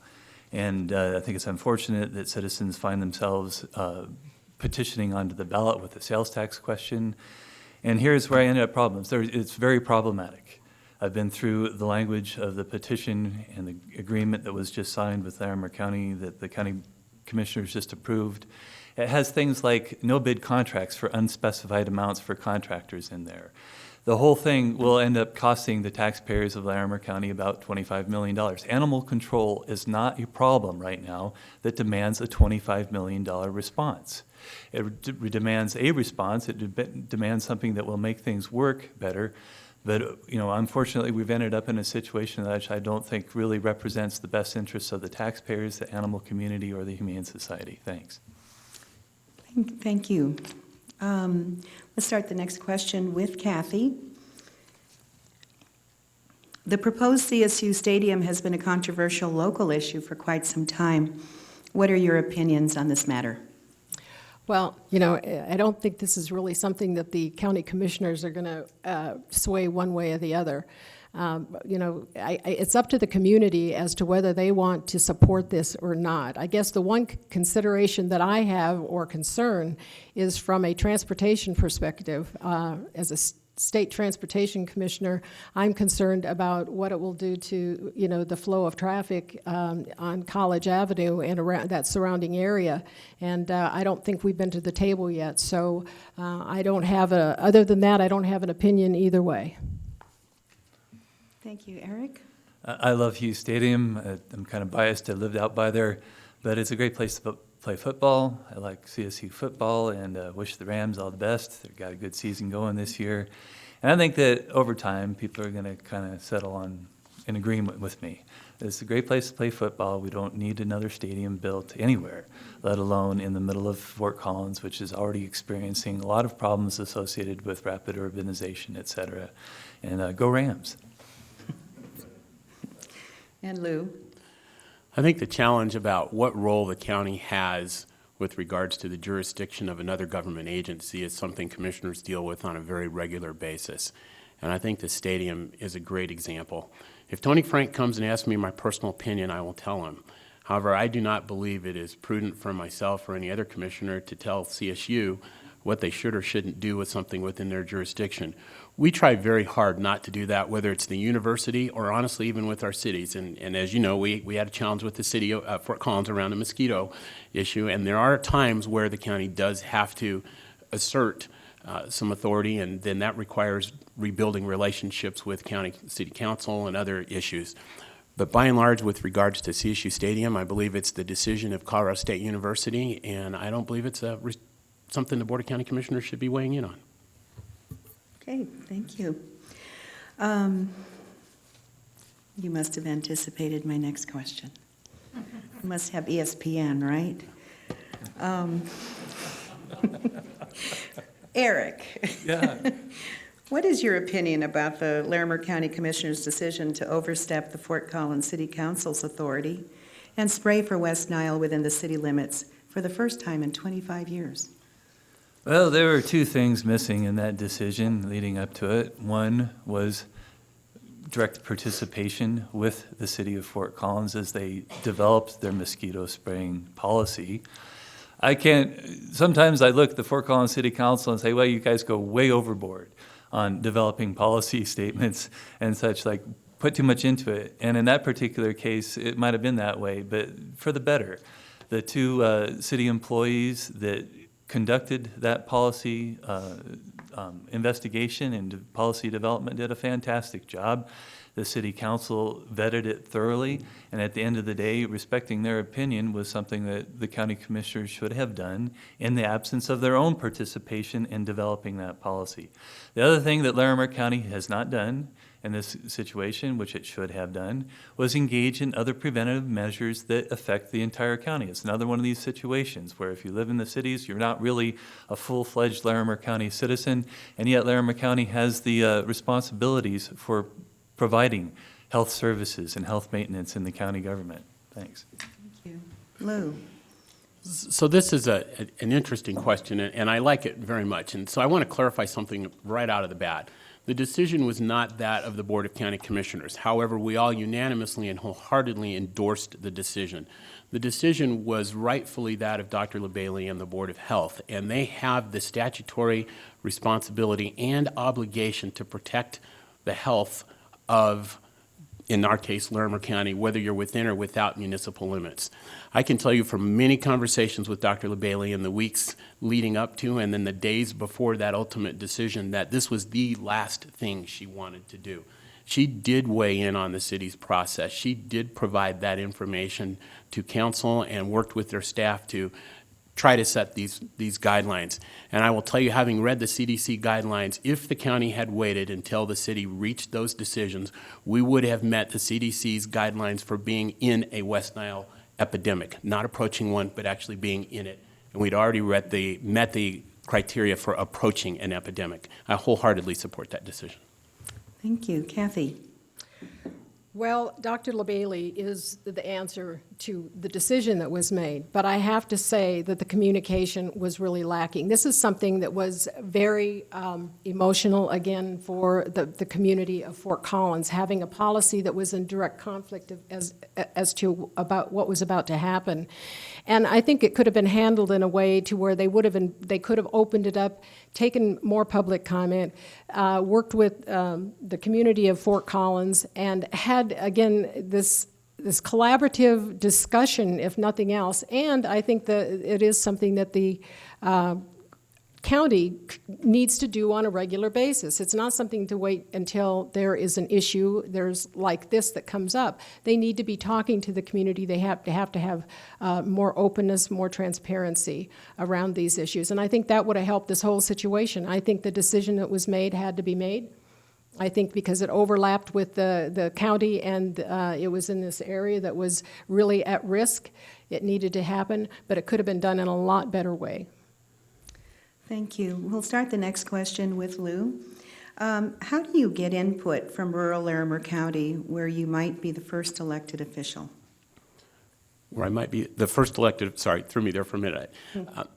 One of the ways I do that is, as I said, regular citizen meetings. I have a citizen meeting in Wellington. I have one in Red Feather Lakes. I have one in Buckeye. I have one in Waverly. Had one in Livermore there for a while. I've been out to Sand Creek. How many of you here know where Sand Creek is? She knows where Sand Creek is, a few of you. So I've been out to Sand Creek several times. I've been up to Estes Park. So I've been to Glen Haven. As I said, we get around the community as the commissioners, and I make a point to get around the different communities in my district and interact with people, either one-on-one in many cases, or I have regular meetings in some of the other cases. So I go out of my way to get out and meet the people in rural Larimer County, especially in District 1, but actually I do it all over the county, whether it's, like I say, from Estes Park to Glen Haven, all the way up to Sand Creek, which is just this side of the Wyoming state line. Thank you, Kathy. Would you repeat the question? I'm not sure I understood that one. Yeah, and I might want to check the wording on it. How do you get input from rural Larimer County where you might be the first elected official? You may, I don't know, we'll take a little liberty and it just, even just to express how you would get input from rural Larimer County. Okay, I think there are the meetings that happen that you go out and reach, but you also have to have opportunities where you have bigger forums, I think, for the rural areas to come together. You have to meet them in their organizations where they are meeting to be able to communicate better. And there are a lot of ways, I think, technology-wise, that we can do a better job of reaching out to the rural communities and getting their input.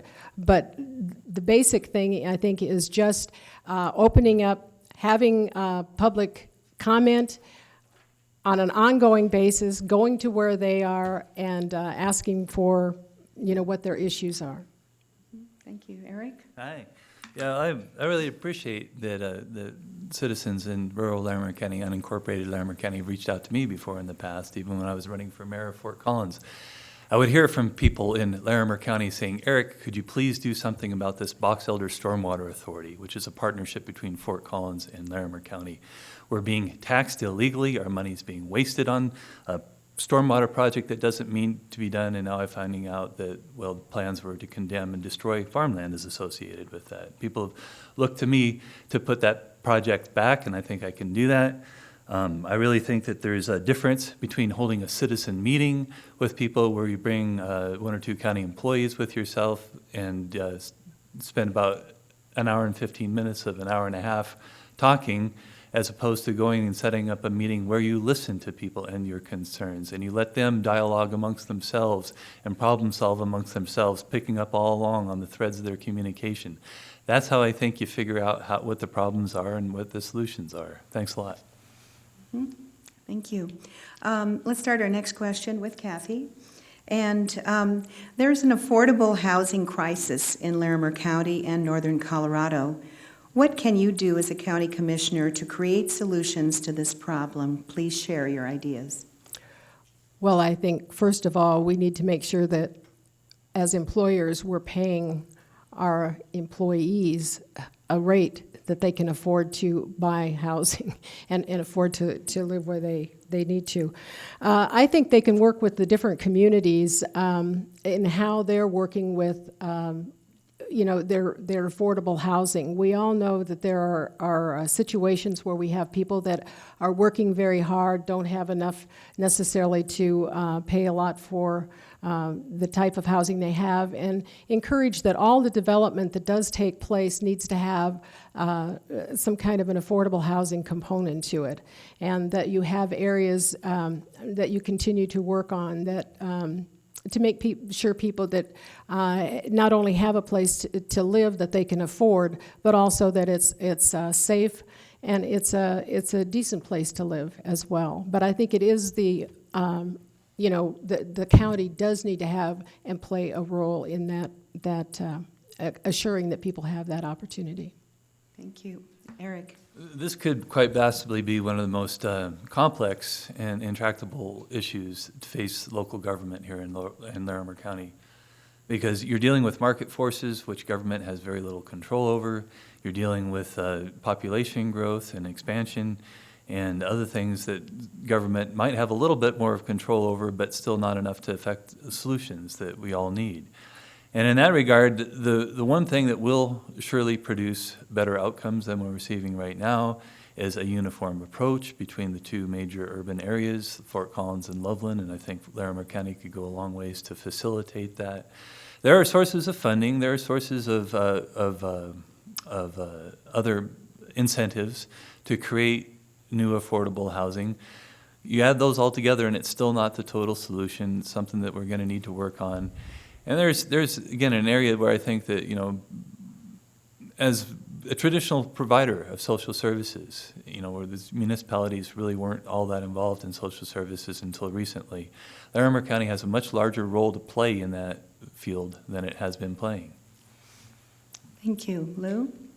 Thank you. For the last several years, I've been strongly involved with the County Commissioners, Inc., or Colorado Counties, Inc., excuse me, which is the state county commissioner organization, and then I've also been involved on the National Association of Counties, and I'm on the Community and Economic Development Steering Committee. And affordable housing is actually one of the major issues that comes up every single year at our NACO conferences, whether we're talking about community development block grants or the home program. We're working on things that we can do to help with affordable housing on a nationwide basis, and how we put that together in my case, trying to find that balance that we have. I believe on the local level, the strongest thing the county can do is continue the work that we already have in place, working with our local municipalities and the organizations.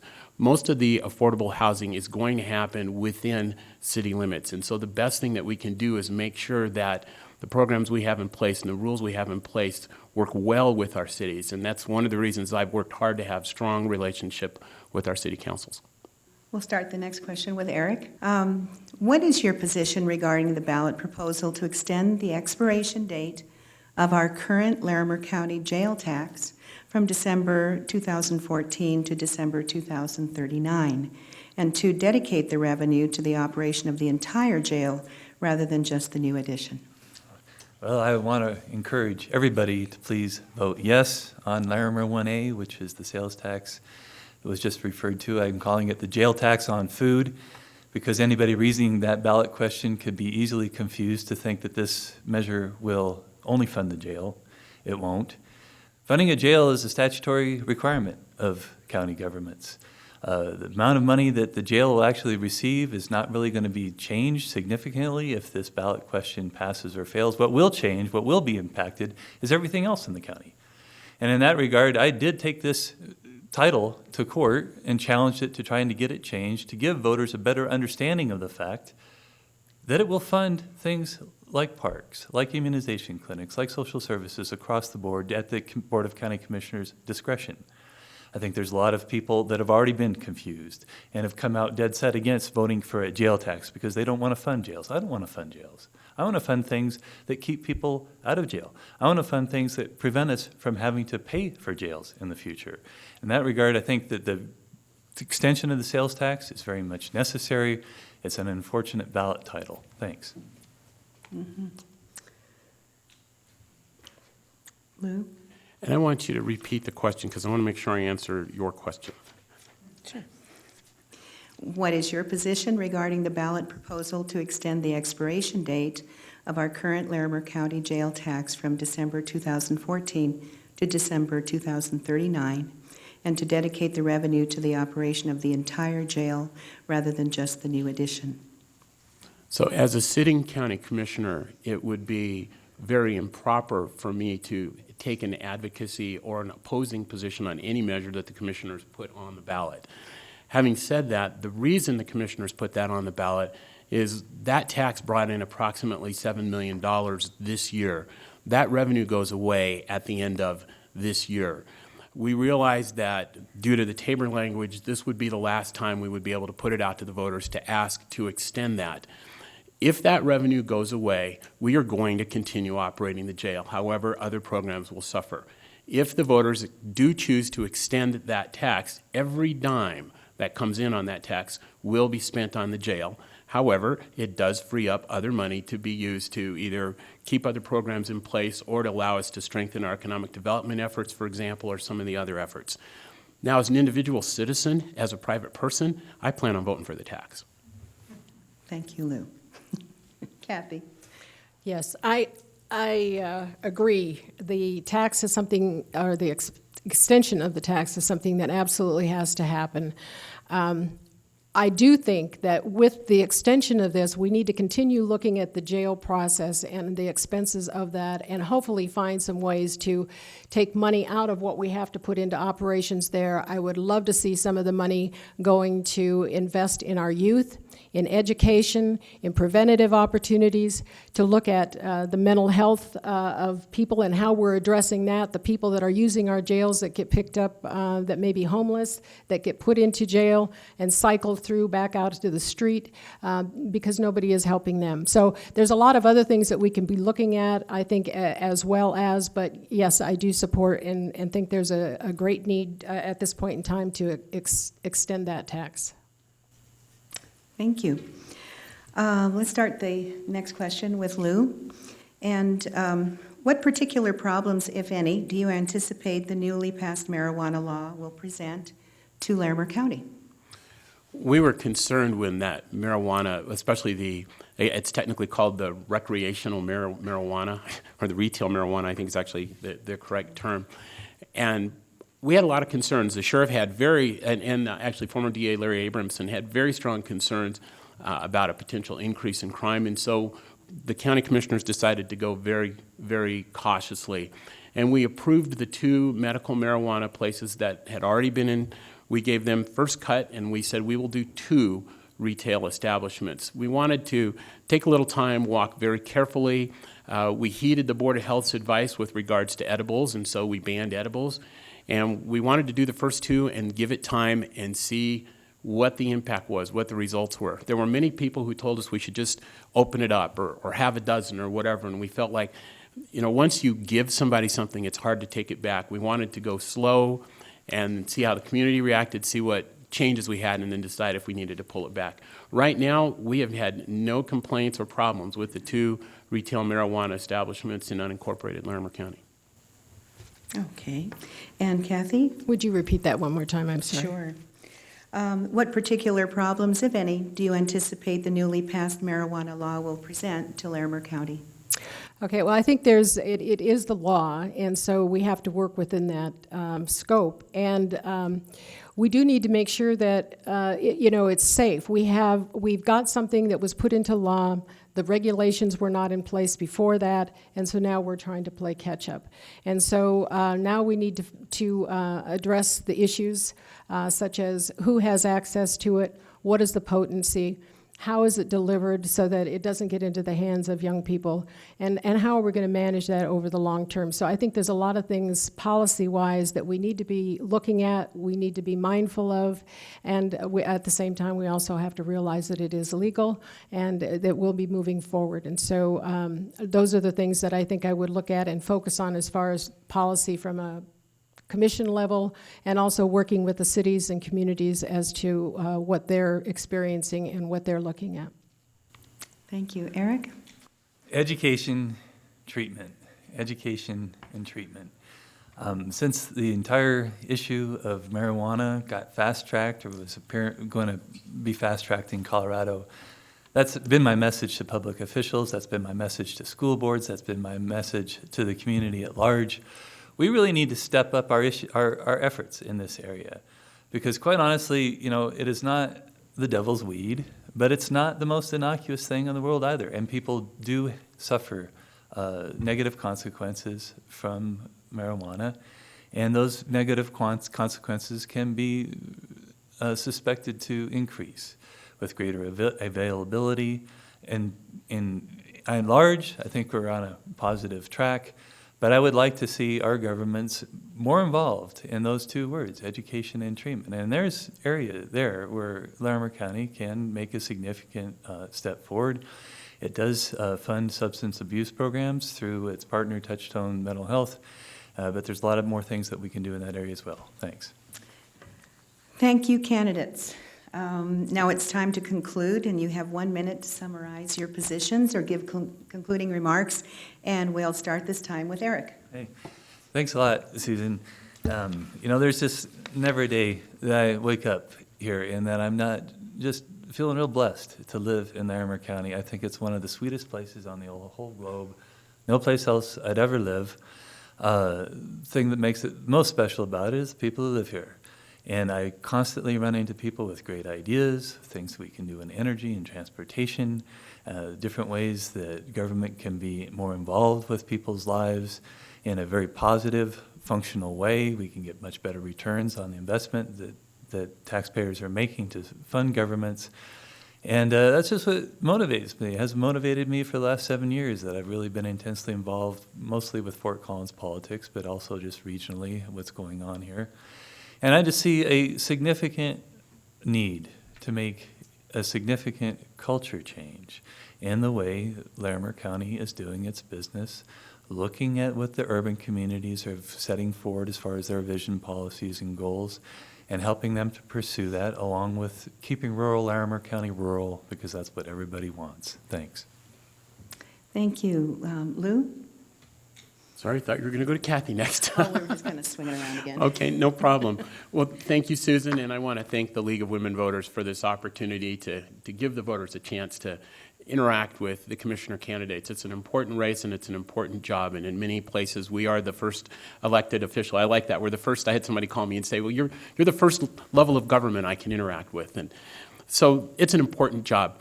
I want to keep working with the cities, with our towns, with our municipalities, with our residents in our unincorporated areas. I want to continue working with the elected officials, both within and without Larimer County. I want to continue to represent Larimer County, and I want to keep up and continue the good work we've started in increasing the effectiveness and efficiency of Larimer County government, working on how we trim our budget, how we do things more efficiently, and then also to take our economic development and realize that it's not the classic definition of bringing manufacturing jobs from out of the area, but how do we home grow? How do we help those entrepreneurs within our area?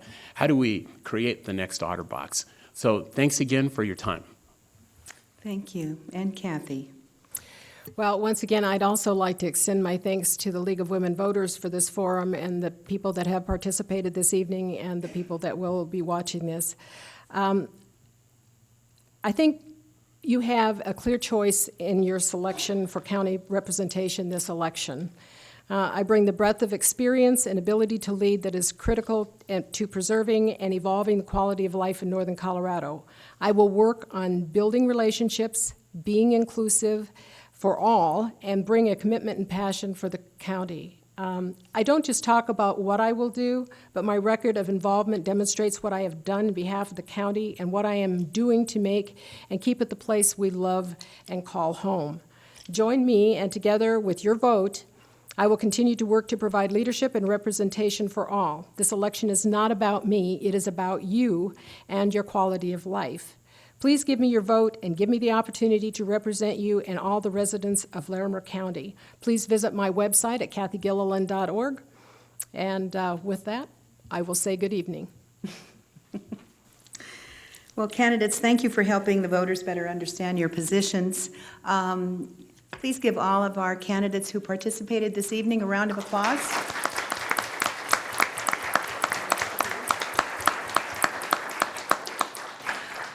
We hope that you all vote in the upcoming election. There are two excellent and easy to use websites that Marna mentioned earlier. We urge you to visit vote411.org for ballot information and larimer.org/elections to check or verify your registration, your mail-in ballot status, and how to find the drop-off locations and the voter service and polling centers. The League of Women Voters thanks you for attending tonight and urges you to vote in this and all elections. There is information about the League in the back. We ask both men and women to consider joining. We look forward to meeting new members. So good night and have a safe journey home.